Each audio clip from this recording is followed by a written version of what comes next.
A cada dia surgem mais avistamentos de fenômenos OVNIs.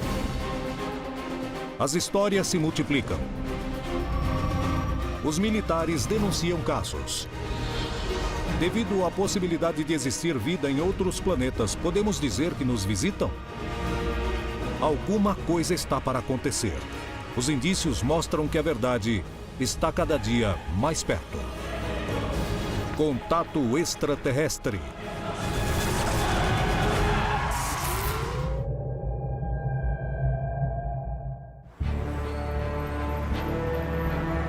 A polêmica ao redor do fenômeno OVNI chama a atenção de céticos e simpatizantes.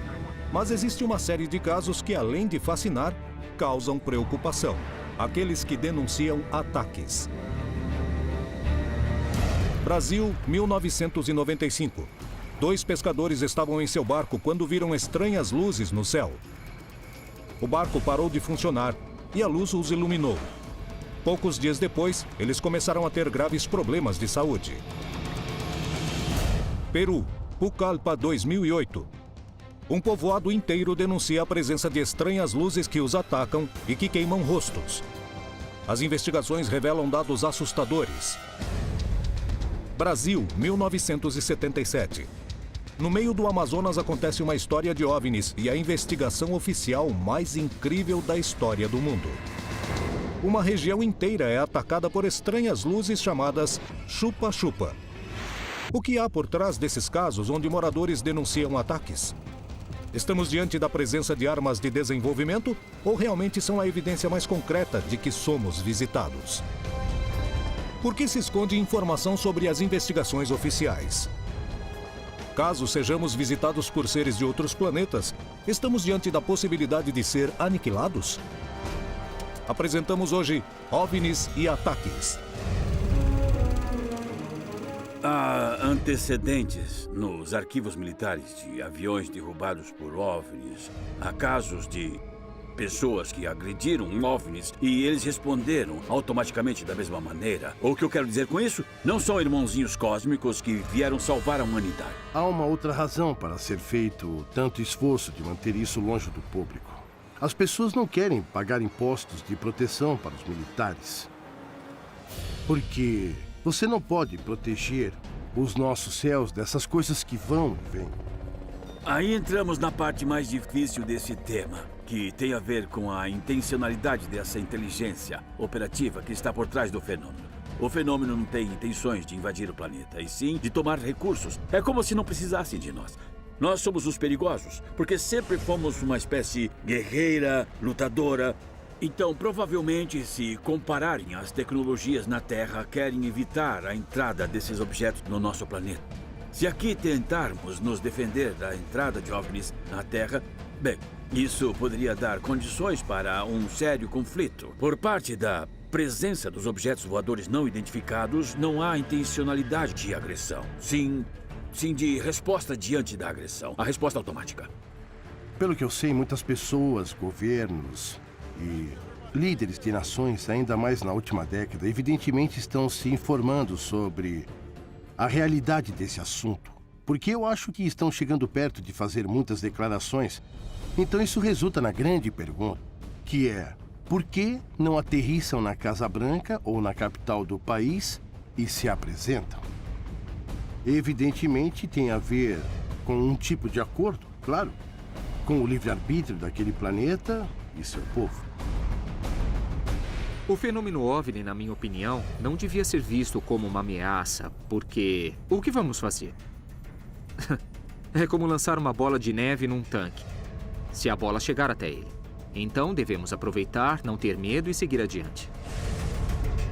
A possibilidade de que exista vida em outros planetas é aceita pela comunidade científica, o que não significa que concordem que somos visitados. Porém, caso isso aconteça, devemos considerar que estamos diante de uma situação de perigo? É hora de irmos à busca da verdade por trás dos casos mais impressionantes onde se denunciam ataques. Em 1º de outubro de 1995, aconteceu em São Vicente, estado de São Paulo, Brasil, um dos casos mais assustadores e impressionantes de interação de homens com uma estranha luz que baixou dos céus. Provas físicas, além de relatos, comprovariam que naquela noite aconteceu algo realmente estranho. Mas o que foi que aconteceu? O caso de São Vicente é um caso muito importante do litoral paulista, pois envolve um caso de segundo grau e envolveu dois pescadores, o Wilson de Oliveira e o Fernando Bezerra. Como todas as noites, os dois homens saíram navegando sozinhos para pescar. Nós fomos mais ou menos às 9 horas da noite para pescar. E chamamos ele, fomos pescar e soltamos a rede e ficamos à espera. Uma noite tranquila de pesca estava a ponto de se transformar em um pesadelo que eles jamais imaginaram. Enquanto jogavam suas redes em um braço isolado do rio, observaram uma luz no céu que começou a se aproximar. Às 11 horas, aconteceu que um objeto veio do céu, não dava para ver ele vindo, porque é muito rápido, parou em cima da gente, acendeu as luzes. Aí ele veio uma luz forte. Aí eu vi aquilo lá, eu corri por debaixo do barco, o Fernando ficou olhando. Não sabia o que era no momento, porque a luz era muito forte e a gente não sabia o que era. Porque era um objeto que não fazia barulho, não tinha fumaça e a luz era muito forte. E o que seria? Não era daqui. Só vi quando tava posando, chegou a posar. Aí eu peguei e se escondia e não vi mais nada. Os homens se assustaram, mas a curiosidade de Fernando Bezerra em entender o que acontecia foi mais forte que o medo. E eu fiquei olhando assim, amedrontado. Queria saber o que era aquilo,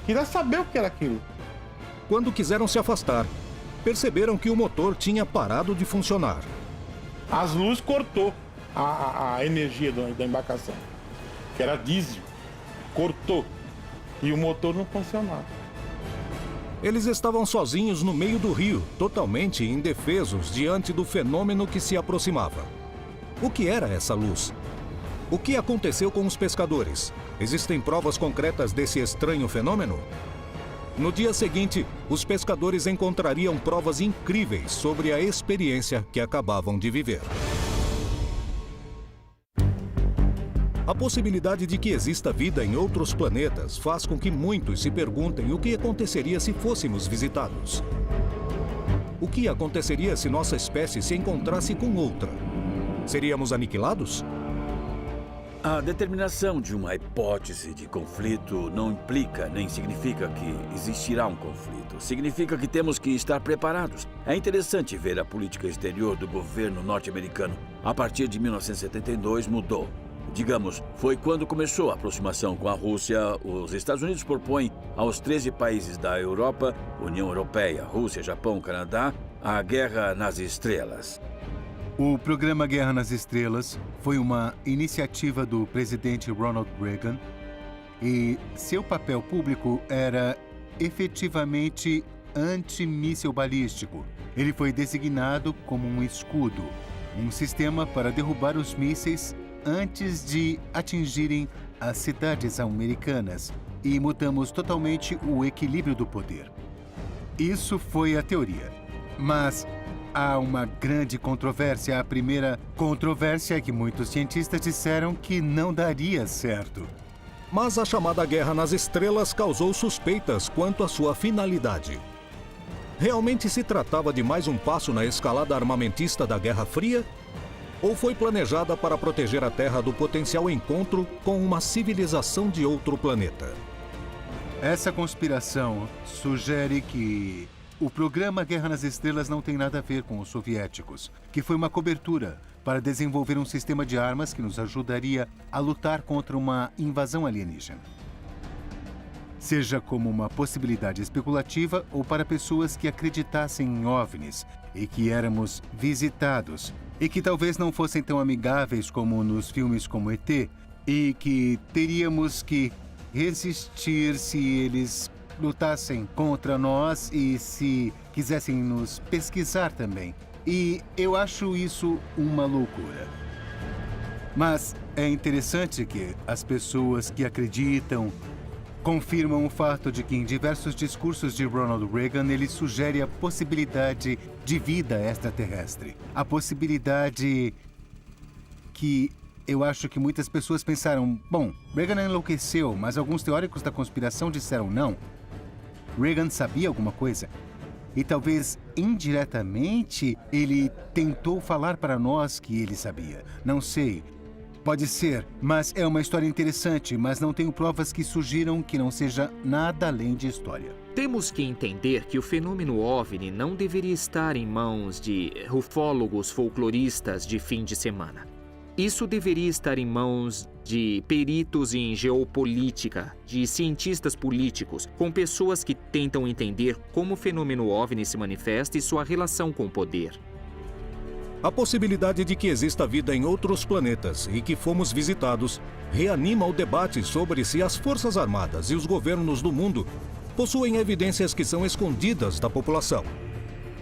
O que há por trás dos casos que se denunciam os ataques? Se trata de psicose coletiva? De provas de armas terrestres? Ou são a evidência de que seres de outros planetas procuram nos colonizar? 1º de outubro de 1995.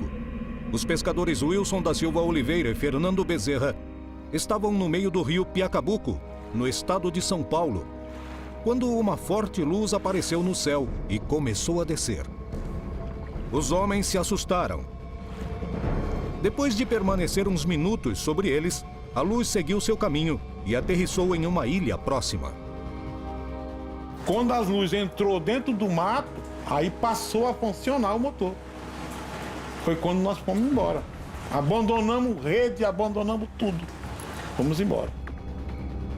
Os pescadores voltaram aos seus lares visivelmente alterados. O Wilson chegou em casa com... não falava coisa com coisa. O Wilson estava meio desnorteado. Eu não entendia o que tinha acontecido. Evidentemente, a exposição à luz os havia afetado fisicamente. No dia seguinte, decidiram voltar ao lugar para procurar evidências que comprovassem o que tinham visto. Surpreendentemente, encontraram essas provas. O mato estava retorcido e desidratado. Tirou o líquido do mato. O mato não queimou. O mato não era queimado, era desidratado. Tirou o líquido do mato em volta tudo. Imediatamente, os pescadores se comunicaram com peritos para tentarem compreender o que havia acontecido. Edson Boaventura foi rapidamente ao lugar indicado.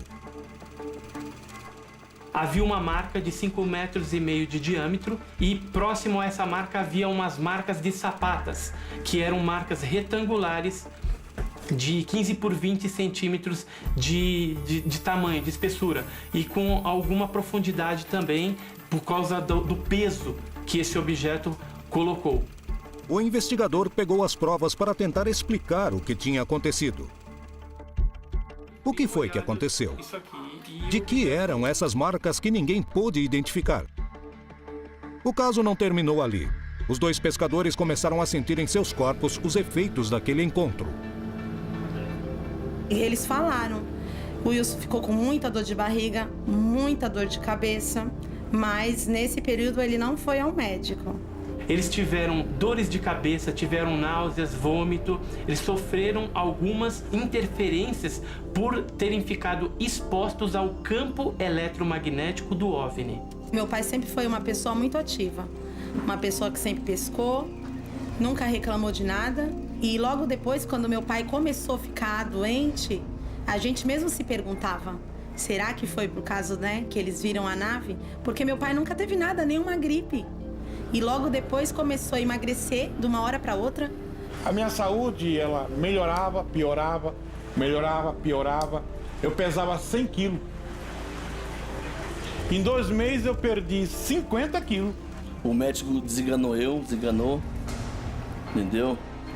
Me operaram, botaram uma válvula de metal, uma válvula. Daqui a mais de 10 anos vão abrir para trocar essa válvula. Não sei o que foi, não sei por que foi causa dessa radiação que deu, né? Eu nunca senti nada. Tava tudo bem de saúde. Por que aquilo aconteceu? Aí eu fiquei pensando, foi das luzes que eu vi. A partir desse dia, Wilson também decidiu deixar de pescar pelas noites e mudou de profissão. O que foi que aconteceu? De que eram essas marcas encontradas na ilha? Por que começaram a ter problemas de saúde? O que pode ter sido este estranho fenômeno? Os avistamentos podem ser perigosos? Em abril de 2008, a selva nordeste do Peru foi revolucionada por um estranho fenômeno. Uma luz estava atacando os moradores. Em Pucallpa, em San Juan de Inacocha, que é um lugarejo, viram algumas luzes no céu e também desapareceram pessoas. Alguns cidadãos denunciaram oficialmente, ou seja, documentaram a Força Aérea, a presença de uma nave em sua comunidade. A OIFA recebeu a denúncia e enviou uma equipe para tentar determinar o que acontecia na região. Eles foram à Força Aérea pedir ajuda e a Força Aérea enviou uma patrulha sob a responsabilidade de um especialista e realmente viram uma nave. E ele me ligou, eu atendi e eu vi o escândalo que estava acontecendo. E eu vi os tiros, estavam atirando. Mas o que mais o especialista podia fazer lá? Eu disse para que tentasse filmar, mas não tinha como. Essas coisas estavam acontecendo, as pessoas viviam uma histeria coletiva, foi isso que nos informaram. Um grupo de estudantes de jornalismo decidiu viajar desde Lima para tentar determinar o que tinha acontecido naquele lugar. Uma universidade em Lima pediu que alguns alunos fossem até lá.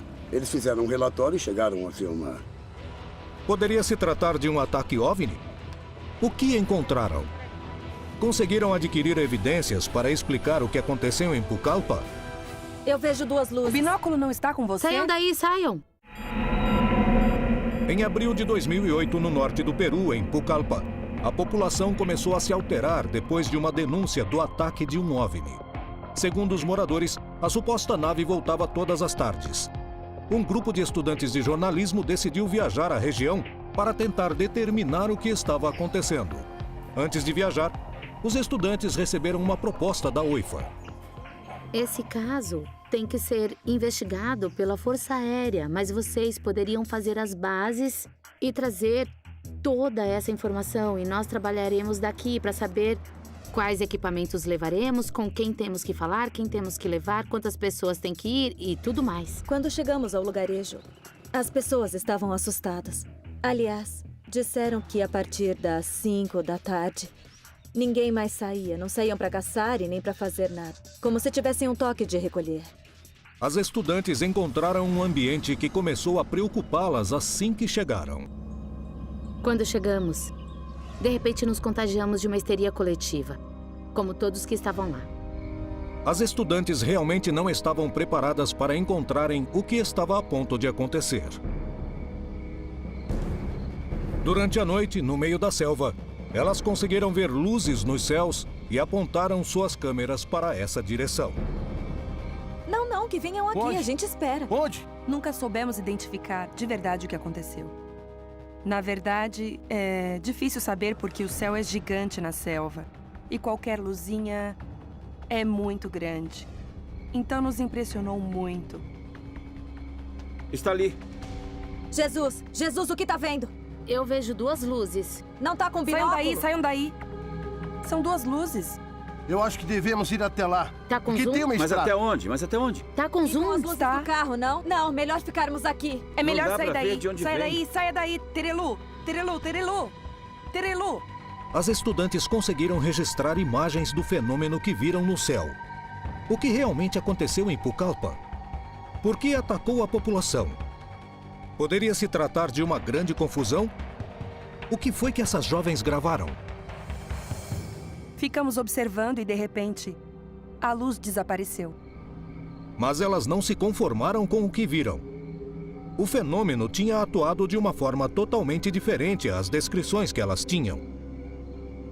Não perseguiu ninguém, não se aproximou tanto como tinham dito. E nos disseram que isso foi estranho, porque normalmente não era assim, não era tão passiva, que normalmente se aproximava. Todo mundo estava super assustado, mas era como um terror que não saía desse povoado. Porque lá fora ninguém sabia disso. Ninguém. O fato de estar acontecendo coisas seguidas e que tenham feito uma denúncia, um processo de investigação, a conclusão é que sim, aconteceu, foi investigado. Principalmente, acredito que é a primeira denúncia escrita que tem um documento, que é a denúncia apresentada pelos cidadãos e a importância que a Força Aérea dá ao papel. Algo aconteceu em Pucallpa. As conclusões da OIFA são claras. Porém, não há como definir o que foi que aconteceu, nem o que realmente atacou a população, e nem por quê. Em 1977, os estados do Maranhão e Pará, localizados na Amazônia brasileira, a área de um pequeno povoado de pescadores chamado Colares, transformaria o Brasil no dono de uma das histórias de OVNIs mais impressionantes do mundo. A importante quantidade de testemunhas, as evidências físicas, as imagens gravadas, a enorme participação militar na região, a documentação de estranhos sintomas na população e o segredo militar guardado durante mais de 20 anos tornaram a Operação Prato em um enigma que, segundo os ufólogos e o militar responsável pela investigação, demonstrou definitivamente a presença de seres de outros planetas na Terra. Houve um fato que não se repetiu em lugar algum do mundo, que era uma manifestação de discos voadores, de naves extraterrestres de vários tamanhos. As pessoas viam esse fenômeno, as luzes vinham à noite, raramente de dia, e elas passaram de uma hora para outra a serem mais ativas. Elas começaram a vir mais intensamente e começaram os ataques. No início eram 2, 3 pessoas por semana, depois já eram 15, 20, daí já eram dezenas. Começou a haver, na verdade, pânico. As pessoas passaram a relatar, por exemplo, que esses objetos, ao se aproximarem das pessoas, principalmente à noite, projetavam uma espécie de um feixe de luz que atingia de maneira preferencial as mulheres sob o seio esquerdo. E as mulheres, muitas vezes, desfaleciam e ficava uma marca cheia de pequenos furos. O fenômeno chupa-chupa recebeu esse nome porque as luzes pareciam atacar e sugar o sangue das vítimas. A população da ilha Colares foi a que sofreu mais ataques de chupa-chupa. Uma grande quantidade de testemunhas se tornou vítima. Eu fiquei, olha, lá na cama deitada.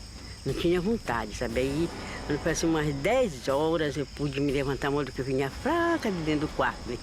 Aquilo estava tudo vermelho aqui. Fiquei quase 2 meses e aquilo ficou tudo roxo no meu braço aqui. Quando sentou, ficou essas 2 marcas aqui, olha. Até agora tem essas 2 marcas no meu braço. Quando eu senti aquele negócio, assim, parece quando a gente esbarra numa eletricidade, que dá aquele choque, me deram 3 sugadas desse lado aqui. Assim, sabe? Umas 13 com força mesmo. Aí eu fiz movimento lá para querer gritar, sabe? Para querer gritar para me acudir. Ela viu eu tá fazendo aquele movimento lá. Aí depois eu não me lembro mais. Os testemunhos como os de Carmen e Newton se multiplicavam. Surpreendentemente, todos os testemunhos coincidiam em dar no mesmo relato. Mesmo as pessoas que estavam em povoados muito distantes. Todos eles diziam que foram atacados por uma luz e sua descrição era muito precisa. A sua característica era de uma bola de luz que, quando se olhada de maneira mais atenta, revelava ser uma luminosidade atrás de um objeto cilíndrico, como se fosse uma lata de refrigerante. Os casos eram realmente aterradores. Milhares de pessoas eram atacadas, pelo menos 1000 pessoas atacadas tiveram essa situação documentada pela médica que atendeu as vítimas, que era a doutora Adelaide. Os testemunhos de ataques aconteciam cada vez mais, e a doutora da região, Cecim Carvalho Velaide, recebeu muitos dos pacientes e acabou sendo uma peça-chave para compreender o que estava acontecendo. Ela chegou para trabalhar numa manhã sem saber que sua vida estava a ponto de mudar para sempre. Ao chegar no hospital, que eu era a médica e a diretora ao mesmo tempo, tinha uma família chorando e dizendo que tinha um paciente que tinha sido atacada por uma coisa. E eu fui examinar. Quando eu cheguei lá, ela estava queimada, totalmente queimada, 2 orifícios paralelos, desacordada, sem astênica, né? Sem força muscular, não ficava em pé, não falava. E a família repetia a mesma história. Achei que era talvez um ataque histérico, não dei muita importância. No dia seguinte chegaram 2 casos idênticos, de localidades muito distantes, tipo 10 quilômetros de distância. Eles sempre descreviam as mesmas coisas. Deitado em redes, do lado de fora da casa, arborizada, escutava o barulho, zzz, parece um besouro. Olhavam, viam objetos bem baixos, luminosos, que soltavam feixes em linha reta. Não eram feixes que se dobravam, era em linha reta, paralisante, que queimava, sufocava, não deixava falar, não podia pedir socorro porque estava paralisado, queimando, doendo. E depois de alguns minutos, 5, 10 minutos, quando a pessoa pensava que já ia morrer, o feixe recolhia e o objeto subia da copa das árvores e ia embora. Como pessoas poderiam descrever a mesma coisa, ter os mesmos sinais e os mesmos sintomas em lugares diferentes? Comecei a pesquisar e a suspeitar. Com os primeiros casos, a rotina do povoado de pescadores começava a mudar, mas ninguém imaginava até onde esse fenômeno podia mudar suas vidas. Até a metade de 1977, a região de Colares, no estado do Pará, na Amazônia brasileira, foi o epicentro da história OVNI mais importante do planeta. Milhares de testemunhas localizadas em regiões a vários quilômetros de distância, que não se conheciam nem tinham acesso aos meios de comunicação, denunciavam a presença de uma série de luzes que apareciam nas noites e os atacavam, deixando lesões graves na pele. A doutora Cecim Carvalho Velaide era a médica responsável pelo único hospital da região e se tornaria uma das peças-chaves para compreender o que se escondia por trás desses inquietantes incidentes. Os ataques eram cada vez mais frequentes e os moradores começaram a se assustar. A população de Colares naquela época era em torno de 8.000 habitantes. Da ilha como um todo, porque tem várias localidades, mas dentro da cidade tinham em torno de 4.000 habitantes. Desses 4.000 habitantes, 2.000 fugiram da cidade, apavorados com as luzes. A cidade esvaziou, o povo foi todo embora, ninguém queria mais pescar. Aí nós começamos a passar fome, aí eu comecei a pescar minha comida. A coisa chegou a um ponto realmente de gravidade, sem dúvida nenhuma, o que acabou provocando que o prefeito do município mandasse um ofício ao primeiro Comando Aéreo Regional, ou seja, para a Força Aérea, lá em Belém, pedindo providências das autoridades aéreas, já que se tratava de um fenômeno visto que acontecia no céu.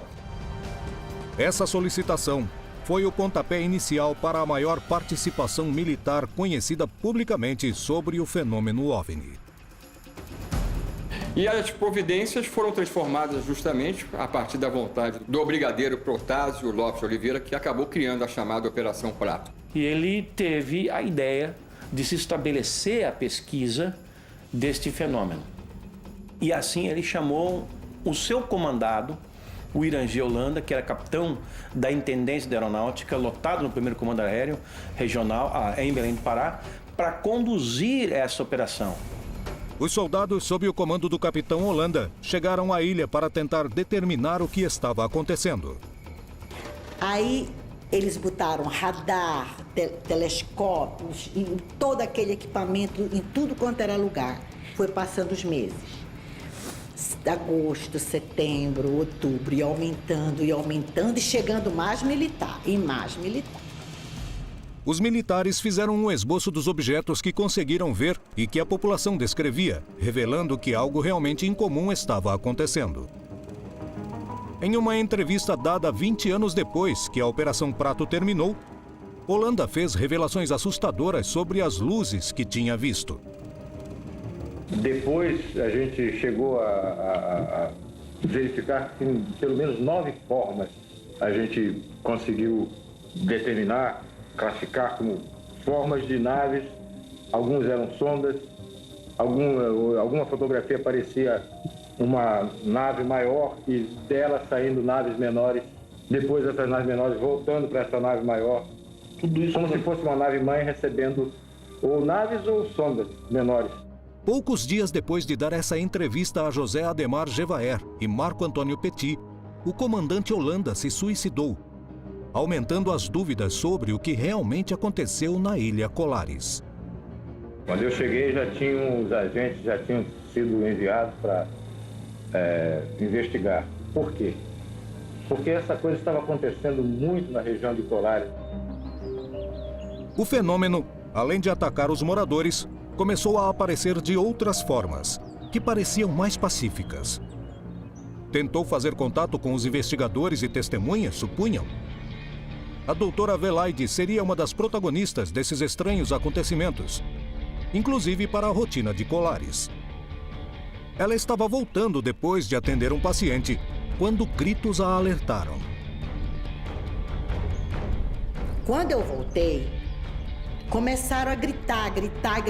Corre, doutora, foge. E eu não sabia do que eu tinha que fugir. Quando eu olhei, uma das minhas secretárias tinha caído no chão. Aí eu queria juntar, mas ela era muito gorda. Queria juntar, não conseguia. E o povo gritava das janelas. Quando eu olhei, nossa, a coisa mais linda que eu já vi na minha vida. Tão visível a olho nu que até o brilho do metal dava para ver. Ele estava acima da minha cabeça, do tamanho de um prédio de no máximo 15 andares. E ele andava em forma elíptica, ia e voltava, ia.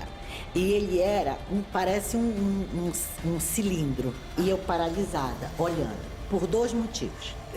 Porque eu estava vendo uma coisa que eu nunca acreditei que existisse na vida. Nunca. E outra, paralisada de medo.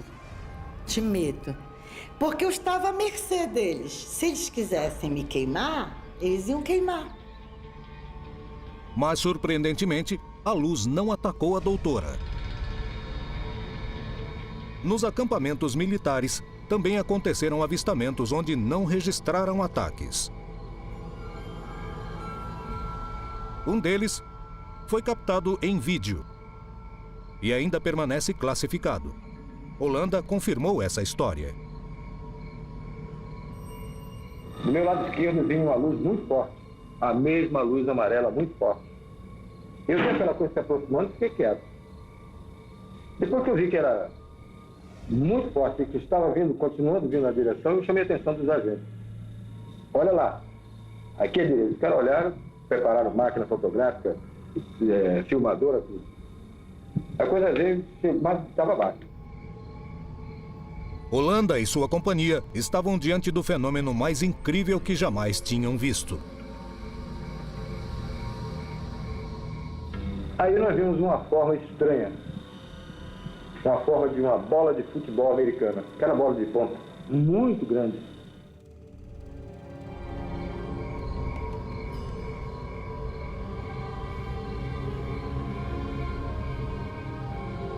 A apenas 70 metros de distância, um objeto de 100 metros de altura, de cor azulada, pousou sobre as águas.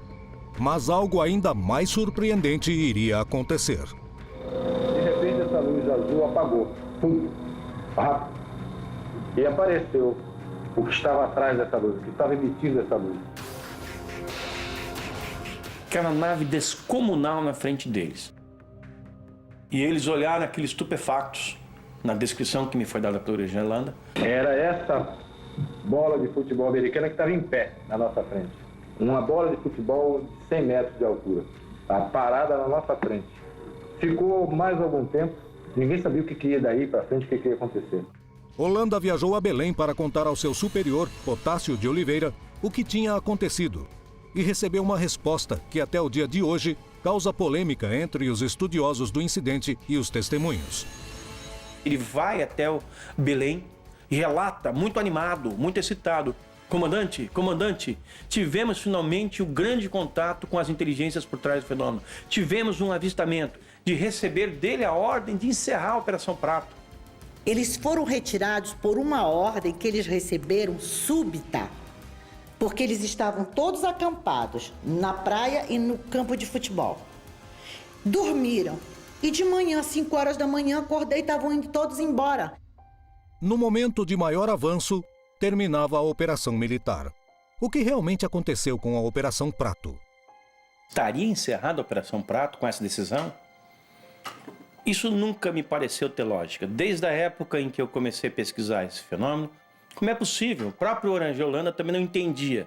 Se um dos objetivos da Operação Prato era travar contato com as inteligências por trás do fenômeno, como é possível que quando isso tenha ocorrido, a Operação Prato seja desativada? O que realmente aconteceu? Por que deixaram de investigar, pelo menos oficialmente? Anos depois, os ufólogos conseguiram que uma parte da investigação fosse revelada pelo governo do Brasil. Dessa maneira, pelo menos uma parte do relato de Yolanda seria comprovado por documentos oficiais, mas as filmagens jamais vieram à tona.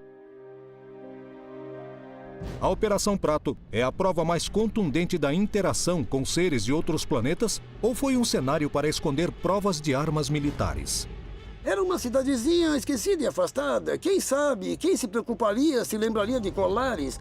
Alguém usando determinados dispositivos tecnológicos e equipamentos decidiu transformar essas pessoas simples e humildes em verdadeiras cobaias, em verdadeiros porquinhos da Índia. Em primeiro lugar, a causa é uma violação à soberania do Brasil pelo que estavam fazendo, porque eu não acredito que tinham autorização oficial para fazer isso. Em segundo lugar, mesmo se tivessem, de qualquer maneira, seria uma violação aos direitos humanos. A hipótese de que todos esses eventos ocorreram na região seja consequência de uma experiência militar, eu acho pouco provável, porque os próprios militares foram convocados para investigar o fenômeno. E não só a aeronáutica foi chamada, como agentes do serviço de inteligência da época, que, assim como os militares, o SNI, o Serviço Nacional de Informações, produziu documentos relatando o que ocorria na região. Na interpretação de Yolanda, que o que aconteceu foi um temor por parte das nossas Forças Armadas de que isso fugisse ao controle. Esse é um ponto.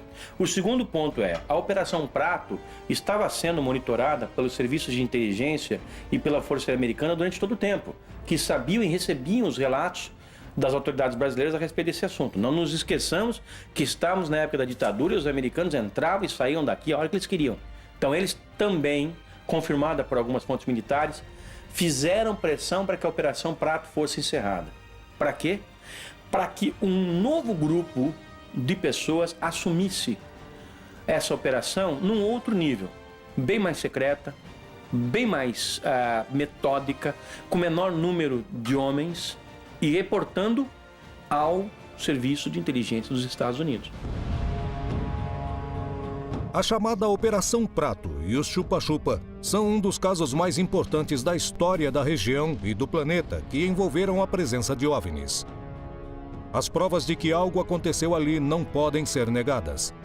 Porém, ainda continua a polêmica sobre o que houve por trás dessa série de incidentes. Ademar Gevaer, jornalista e editor da revista UFO, decidiu voltar à ilha de Colares para ver a atual situação da região. O que descobriria ao chegar?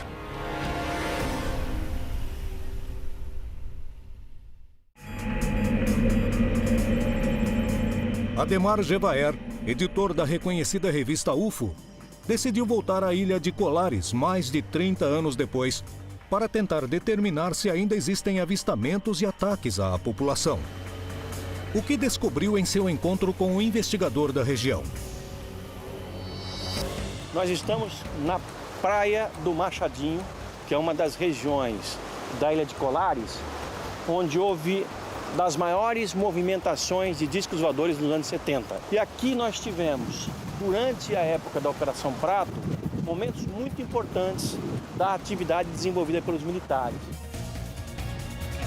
Na região da Ilha de Colares, onde o capitão Holanda Lima teve seus maiores avistamentos, Gevaer se reúne com Hilberto Freitas, um jornalista e investigador que desde a década de 70 reúne as histórias de luzes estranhas que são vistas na ilha. Ele afirma que até o dia de hoje se apresentam muitos fenômenos OVNIs na região. Beto, você já teve algum avistamento aqui na Praia do Humaitá?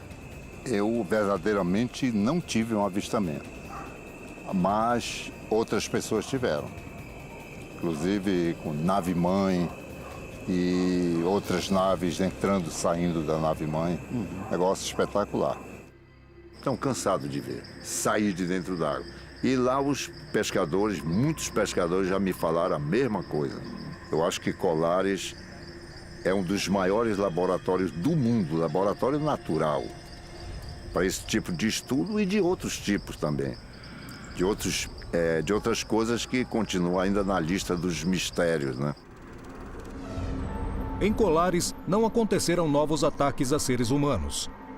Porém, os avistamentos continuam acontecendo até o dia de hoje.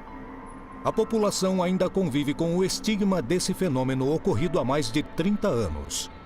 Ainda guardam centenas de perguntas que ninguém soube responder. Ao longo do continente, as histórias de avistamentos de OVNIs se repetem e muitas vezes denunciaram que as luzes causaram danos às testemunhas. Estamos diante da presença de provas de armas desenvolvidas pelo homem no mais absoluto dos segredos? Estamos sendo visitados por seres de outros planetas que são agressivos? Se trata de danos colaterais? Devemos temer um ataque? Não acho que sejam hostis, provavelmente porque, se fossem, já teríamos presenciado e descoberto alguma coisa. Não acho que o fenômeno OVNI seja uma ameaça, porque eu acho que uma espécie que controla a viagem interestelar, pelo menos para mim, desenvolveu o padrão filosófico e moral que diz a eles que se eles encontrarem uma sociedade que está abaixo deles significativamente, deixarão em paz até terem a chance de chegar a um nível semelhante de tecnologia como o deles. A história tem mostrado, e sabemos que tem mostrado, alguns contatos com alienígenas no passado, com as histórias da América Central, México e outras, até aparecendo para os nativos americanos. Nós estamos em perigo. E sempre me surpreendo quando as pessoas me perguntam: você não tem medo deles virem à noite e nos comer como sobremesa? Claro que não tenho medo, porque se fosse esse o caso, primeiro, já teria acontecido há muito tempo. Então, tenho certeza absoluta que tem alguém lá fora. Mas eu, pessoalmente, não acho que sejam hostis. Acho que são curiosos. E o que tem de errado com eles? Muitos investigadores acreditam que a resposta para a pergunta "poderíamos ser ou não atacados por seres de outros planetas" está no passado. Por que alguém esperaria pela nossa civilização para nos visitar com a tecnologia atualmente avançada quando temos armas nucleares, por exemplo? Porque você pode apostar seu dinheiro que, se aparecer um ET, vamos disparar todas as armas nucleares que tivermos nesse ET. E no processo destruiremos a Terra, e isso vai ser como, sabe, jogar uma bola de neve num tanque. É isso. A agressividade ou a passividade de um ser inteligente não depende do grau de inteligência, e sim do grau de necessidade de sobrevivência. Quando um ser inteligente não pode, através da sua inteligência, resolver o problema de sobrevivência, então apela para a violência. O cientista talvez não possa explicar tudo, mas sempre tem a obrigação de ir atrás da verdade. E talvez possamos resolver todos os enigmas do universo, inclusive o grande enigma da própria origem do universo. Levará muito tempo, mas o resolveremos. As histórias de OVNIs e a possibilidade de que exista vida fora do nosso planeta causa a fascinação dos homens, que destinam recursos para investigar os mistérios do universo. Mas alguns mistérios relacionados a esse fenômeno poderiam encontrar explicação no planeta Terra. Estamos sendo visitados? Apesar das respostas ainda serem provisórias, o homem se aproxima cada vez mais de revelar essa dúvida. E é hora de ir atrás de toda a verdade sobre o fenômeno OVNI na América Latina.